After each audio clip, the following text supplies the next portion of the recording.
Hi, welcome to Midwest Magic Cleaning. My name is Disgusting. Just absolutely disgusting. I'm actually really sick this week. It's like a cold/flu thing that's going around our town. Jason had it all last week. And so even sitting here in front of this computer to narrate is taking a lot out of me. But I wanted to talk about a question that I get a whole lot because I think the subject is really, really important. And that is at least a few times a week, I get emails from people saying, hey, my friend or my mom or my moose has a really severe hoarding problem.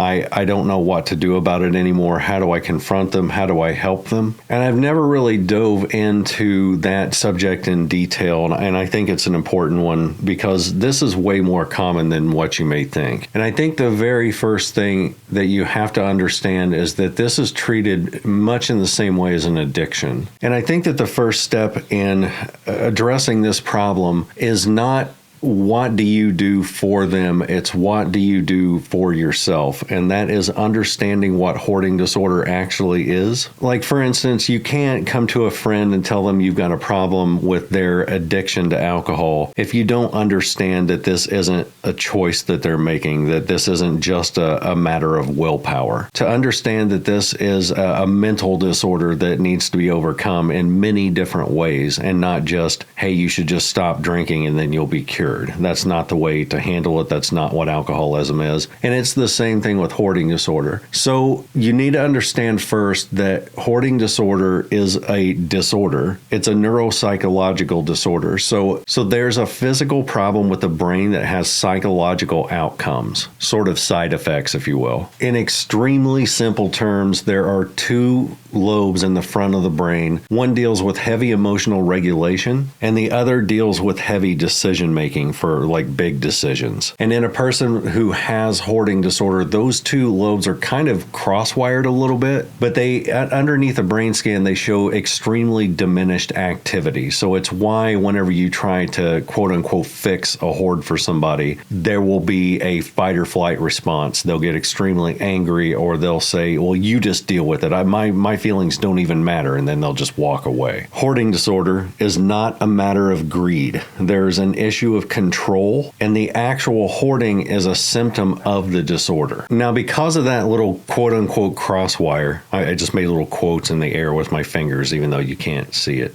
I did, though. You throwing away a book that they found at a garage sale could have the same exact emotional ramification as you throwing away their dog, or in really severe cases like throwing away their child. It's a mental illness, and if you go into this not understanding that, you're going to do more harm than good. My suggestion before you even come to them offering help is to read up on hoarding disorder on Google and try to get the most recent information possible, because this is a disorder that's been studied since the 1940s, I think, and we're still learning new stuff about it all the time. For instance, if you find an old report, you'll find psychiatrists referring to this as a form of OCD, and it turns out it's not. It's its own standalone disorder. Anyway, understanding that is vital in order for you to help them. The second issue is you kind of have to go into this in the same way that you'd go into an intervention for addiction. Most of the people who have this disorder don't even realize there's a problem, in the same way that alcoholics don't realize there's a problem until they hit a rock bottom or they have something catastrophic happen in their lives to kind of wake them up to the fact that their addiction is harming more than just them. And so you can't just walk into the house and say, hey, your house looks like an absolute crap hole and this is disgusting and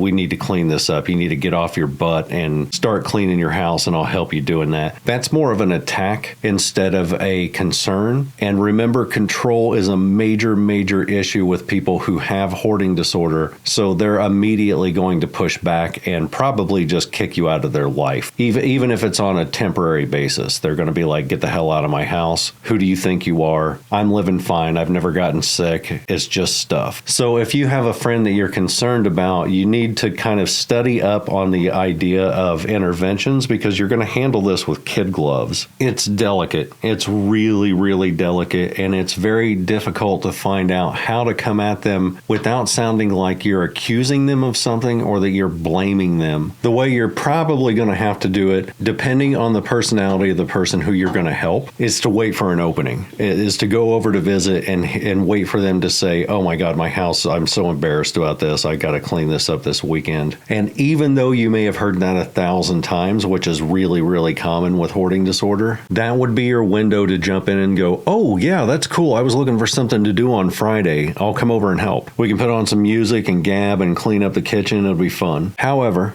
more times than not, it's not that simple. Most of the times it has to be handled by phrasing it as, hey, I'm really concerned about the condition of the house. This is no longer just clutter. This has got some problems that pose health risks. I can't come over here while it's in this condition, and I sure can't bring my kids over. And that is really important whenever you're dealing with older people who are in this situation, because oftentimes it's a case of them wanting to see their grandkids and having the parent put their foot down and say, I'm really sorry, but I can't bring my kids into this. It's not healthy. It's not normal. We need to talk about, getting whatever we need to do to get you back into shape. If that means us cleaning, that's great. If it means hiring somebody, if it means getting you therapy. So the whole idea of this is to get them to recognize that there is a problem to begin with.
One thing that you need to keep in mind whenever tackling this is, are you okay with them resenting you? Because there's a very, very good chance that they're going to. They're going to be offended that you even brought it up to begin with. And then once you actually get into the cleaning, they're going to be very angry if you throw even one simple, ridiculous item in the trash. Almost all hoards begin with something being taken away from the person who has the disorder. It's almost always a parent, a spouse, a child, a really important career, a bad divorce, something that was out of their control. A death in the family it's almost always a death in the family, but something out of their control that took something very, very special away from them. The hoard starts out as kind of a dopamine fix. It's a band-aid for a much, much bigger wound. And every time they buy something cool, or they find a really good sale, or they find a really expensive collectible item, that gives them a big giant hit of dopamine that makes them feel happy. Then they'll come back home, set it on the table, and they'll move on to the next dopamine hit. In almost every hoarded house that I've ever cleaned, and I've cleaned close to 300 at this point, they don't even know half of this stuff even exists in the house. It's not about the item itself, it's about the dopamine hit while buying it. Then if you try to take that thing away from them, even if it has no value whatsoever, that's when you get the pushback, because you're interjecting yourself into their life and into their happiness and removing something from them. That's why the control is so important to somebody with hoarding disorder, because they're fighting back against life that has taken something very, very important from them. So now anything that's taken from them is considered a huge offense.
Another thing to expect is that they're going to assign a value, whether sentimental or monetary, to every single item that they have. Money-wise, we'll give Longaberger baskets as an example. Almost everybody who collects them thinks that they're worth a lot of money. In reality, almost all Longaberger baskets that are mid-sized are worth about $10, $20 if they're in completely mint condition, and if they're special in some way. Most of them are about $10 to $15. But to a collector, they think these things are worth hundreds and hundreds of dollars. They're just not. Large, special, rare Longaberger baskets can be worth something, but the odds of them having that specific type of a basket is pretty rare. I've only found a couple of them in 300 houses. But in every one of these videos where I throw away Longaberger baskets, I get people even in the comments who are upset because I've thrown these things away. If you go to eBay, you'll find people trying to scam you out of money for Longaberger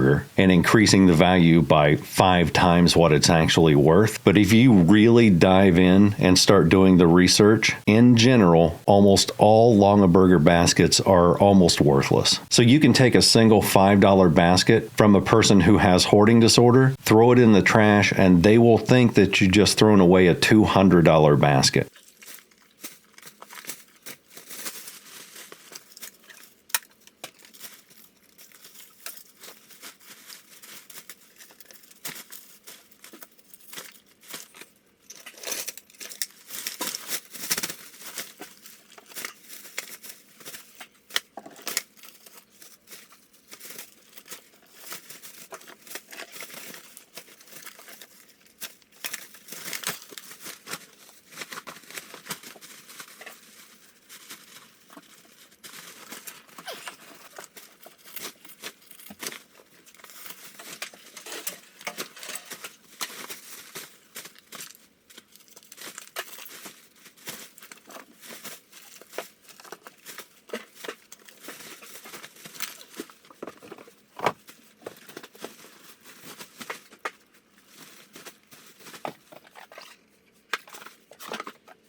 Potential is another thing you're going to run into a lot, and this can be highly frustrating to somebody who's trying to help someone with hoarding disorder. You'll find a massive amount of craft supplies or cardboard boxes that have just been sitting there for years, and you know they're never going to get used, so you try to pare them down or donate them or throw them away, and the person with hoarding disorder will say things like, no, don't throw that away. I was going to make a Moose Puncher 5000 out of that. And you know for a fact that that's never going to happen. These were craft supplies that were under a mountain of other garbage that's been sitting there for 10 years, but you cannot convince them that it's junk because in their mind, these objects have a use and they have a potential. Even though that potential is never going to be realized and it's never going to come to fruition, it still exists in their head, and throwing those things away is like throwing an artistic masterpiece away. That, to me, is the most frustrating thing when dealing with somebody who has hoarding disorder, because I'm trying to help them and they're trying to prevent me from gifting them space.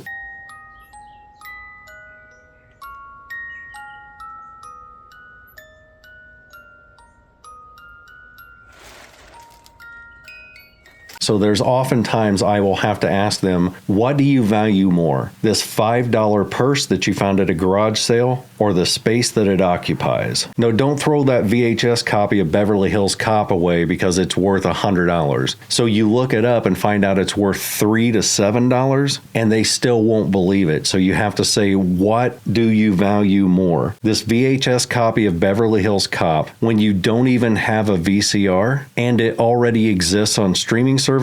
Or do you value your mental and physical health more? And that may sound like a dumb trade-off if you're just talking about a single object. I mean, just let them have the stupid tape. But when you're talking about thousands of objects, then it's a whole different deal. Because in bulk, these things are providing housing for mice, roaches, spiders. They're providing protection and shelter. In every instance, in every single hoarder house that I've ever done on this channel, when you have a mountain of trash like this, even if it's not garbage, even if it's just items, by the time we get down to the bottom of it, the floor is covered in mouse poop and mouse urine. The only way to get past it is to get rid of some stuff, and I mean a lot of stuff. So what does that mean for you? It means that you have to be picky with your battles. There are some things you're going to have to give up on and say, all right, fine. They want to keep the crafting supplies. Let's keep some crafting supplies, but we're going to have to get rid of other things in return. Like I'll sacrifice a little bit of this stuff if it means we can get rid of other stuff. So maybe you find yourself having to convince them or come to a compromise that, okay, we can keep a bunch of craft stuff. That's totally fine. But do you really need this much of it? Can we get rid of 20% of it, 30% of it? In most hoarder homes, you need to get rid of 90. But any thinning, any culling is better than no thinning.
Another thing to prepare yourself for is that there's going to be some heartbreaking stuff, and it's going to be in the oddest places. So, for instance, I once cleaned a guy's kitchen. His wife had passed away in the late 1990s, and there were a whole bunch of jars of homemade salsa in the kitchen, and they were marked, I don't even remember, 1998, 1999, something like that. And I had to text him to ask, because I was cleaning without him being there, but I had to text him and say, is it okay to throw these away? And it took him quite a bit to finally say, yes, it's fine, because that was the last thing that his wife canned before she passed away. So yeah, this stuff has gone rancid, it's rotten, but it has a sentimental value to it, even though it shouldn't have, just because that was the last thing she had made before passing. And logically, you can't really keep stuff like that. It's dangerous. But just hearing those types of stories and finding the things that you're going to find in these houses can kind of affect you emotionally over time. You'll discover a sort of domestic archaeology whenever you're uncovering these layers, and you can find the exact point in which things snapped, in which they got out of control. So, for instance, in one house I cleaned, the woman had her kids taken away from her way early in life. And as we got down to the bottom layer of stuff, that's when we started finding kid stuff. Toys, little shoes, bottles, pacifiers. So that would have been the first layer of things that were messy. And then after the kids were taken away, that's when her brain broke. And that's where you start finding clothes on the floor that cover up the kids' stuff, then just trash and garbage and McDonald's bags and just roaches. And you can see it layer by layer piling up to where they just gave up. In many cases where I'm helping someone with hoarding disorder, when I get down to that bottom layer, I will often find a whole bunch of medical paperwork that, announcing that they have cancer, insurance papers for cancer and chemo treatments, doctor's instructions on how to deal with nausea, and that's all the bottom layer of stuff. And you can tell that's where it started because they laid those things on the floor. Then after the person passed away, then the person who's left just gives up, and then it becomes a mound of trash on top of that. So as you go further down the piles in the hoard, you go further back in time until you find a definitive date when everything started. If you're even the tiniest bit sensitive, that can take a toll on you. And then you have to imagine what the person is going through, the person that you're helping. If it's making you this sad and this emotional and you're just an outsider, imagine what the person who lives there is going through as you're rooting through all this stuff.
One thing that I don't think many people expect, but it is a truth, is that once you're allowed to help, once they really let you in and let you start helping clean up their house, they assign a certain amount of safety to you. And when that happens, they will unleash their trauma like opening a dam. As you're going through the stuff, they will notice what you're picking up, and there will be a story behind most of the stuff that you're grabbing. So you may grab a toy globe, and they will tell you the story about how their daughter got that for their granddaughter, and that, they'll give you the whole story of how that object came to be where it is and the meaning behind it, no matter how insignificant the object might be. And as they do that, they get more and more comfortable, and then they'll start talking about the trauma that led to this stuff, even if they don't know that's what they're doing. They will say, about that time is when my husband died, and God, he'd gone through cancer for so long, and then they'll just start trauma dumping. And this is their kind of release valve, and a lot of people can't take it. I've got people who have really big cleaning channels who had to just straight up take breaks because they couldn't handle the amount of trauma that they heard during every single house cleaning.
Logistically, the thing that you have to worry about the most when helping somebody with this disorder is the physical cost of trash removal. Some places have a dump where you can just take your stuff to the dump and that's that. But for instance, in this house that we're doing in this video, we're up to dumpster number 7. We will end up doing 10 dumpsters in total by the time we're done. And that will be roughly about $8,000 for the cheapest set of dumpsters we can find.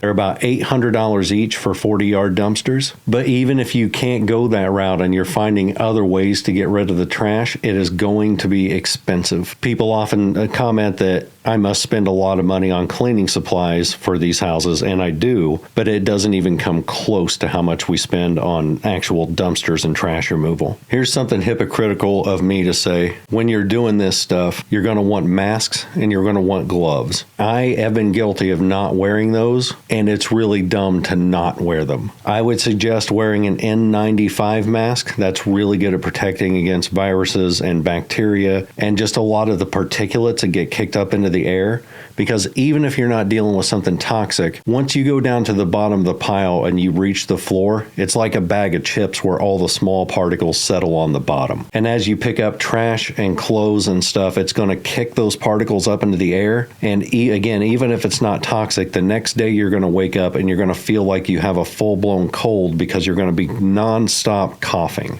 When you combine that with mouse droppings and roaches and whatnot, now you're dealing with the potential for hantavirus. If the person who you're helping thinks that you're overreacting and gets offended by that, which sometimes does happen, the way I handle it is I just tell them, yeah, I've got sensitive lungs and it's the dust. I just do this because if not, I'll be coughing like crazy. I have to do it even in my own house. I've had a few houses where I've had to wear full-blown Tyvek suits and respirators, and it always embarrasses the person who I'm helping because it looks like I'm a sci-fi scientist trying to like protect myself against a world-ending virus. And I always tell them, yeah, it's just a safety thing because I do these every week. If I was doing just one of these houses, it wouldn't be as bad. But because I do this every single week, I have to be super safe because I'm always exposed to stuff. Yes, what I'm telling them is little white lies, but I'd rather just do that to avoid their embarrassment because they are going to be embarrassed.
Another big thing you're going to run into is that either you or the person you're helping is going to want to donate some stuff because they still see value in it. If the place is covered in mouse poop and mouse pee, if there's black mold, if the clothes that you're picking up are stained or rough looking in any way, you can't donate them. The places you're going to try to donate them to will not take them. You'll have the best of intentions in trying to donate those, but not only will it multiply the amount of time that you're spending on these places by about 5 to 10, you're also going to basically be dumping garbage at a donation center. Then they have to go throw all that stuff into their own dumpster. So you're just passing garbage onto a place that, even though it's well-meaning and good intentioned, doesn't actually help anyone and in fact causes somebody else way more work. People who work in donation centers, please feel free to speak up in the comments and let the people know what you've had to deal with as far as donations from hoarder houses. Two things that you're going to want to consider investing in whenever you're cleaning up a place like this is 4mm trash bags. They're contractor bags, or lawn and leaf bags work as well. I use 40-gallon bags, and a huge tip whenever you're filling these bags, don't fill the bags by volume, fill them by weight. Most of these bags I'm only filling halfway up. And the reason is because you're going to look at a 40-gallon bag and you're going to say, man, I could fit a whole bunch of stuff in there. So you fill it to the top, then you tie it off. Then when you go to lift it, you realize you can't even lift it because it's 150 to 200 pounds. So I always fill the bags, and then about halfway, I will lift it. And if it's too heavy to lift, I stop. Or if it's getting too heavy to lift, I stop, tie it off, and then that's that. Even if it's only a quarter of the way full or half of the way full. The reason I use 40 gallons is because they usually come in boxes of 30 to 40, and they're really thick and really strong.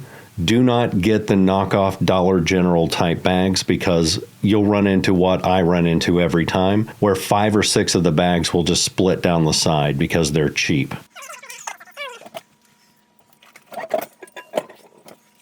Okay. Well. Alive? Yep. Oh, okay. What's up, buddy? Hi there.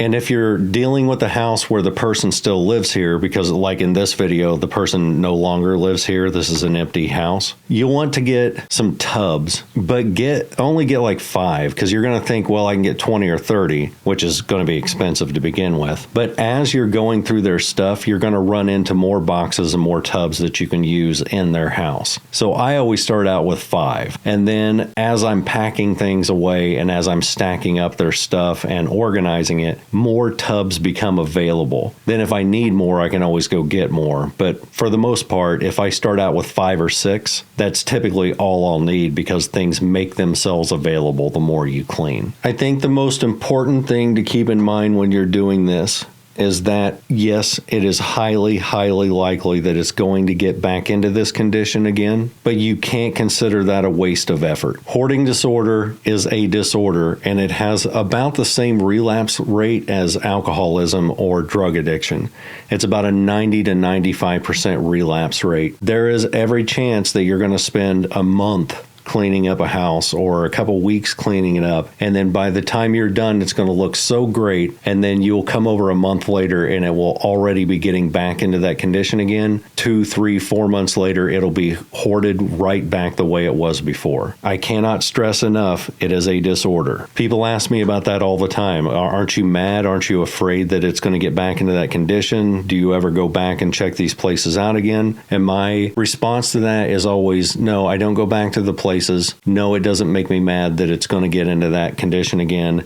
Yes, I'm positive it will get into that condition again. But if I was able to give them even 2 weeks worth of peace and living in a really clean, safe environment, to me, that's worth the effort. Most of the time, they're going to need serious, serious counseling and therapy in order to get past this and learn to live in a safe, productive way. Most of the time, the people who have hoarding disorder will not take that therapy.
And one last piece of advice, and in fact, this isn't even advice, this is a rule. Never, ever go into the house of a person with hoarding disorder and just start cleaning. This disorder is powerful. And there are documented cases where people have gone into somebody's house while they were in the hospital or on vacation or just away from the house for a week or two, cleaned it all up, and then that person who they helped severely and or permanently harmed themselves. If you're going into one of these situations and you're truly wanting to help somebody, you cannot go into it with blame. You cannot go into it thinking that they're just being greedy or selfish. You can't go into it thinking that they're just lazy. If you think any of those things, you're not helping, you're a part of the problem. You cannot help somebody in this situation unless you understand what they're going through. You would not go to a heroin addict and think, I'm going to go ahead and get them off of this addiction and then just get rid of all their heroin. It's not the way it works. They need professional help. They need somebody to help them through the bad times. And if you're the type of person who is thinking, well, she's just lazy, she won't get off her ass and actually clean, then you should not be helping. You don't understand what's going on and you are going to make it worse. Okay, all that being said, again, I'm sick. I'm going to get this thing uploaded. For those of you who are members, I will see you this Wednesday. For everybody else, I'll see you next weekend. I'm going to go take some cold meds and play Stardew Valley until I black out.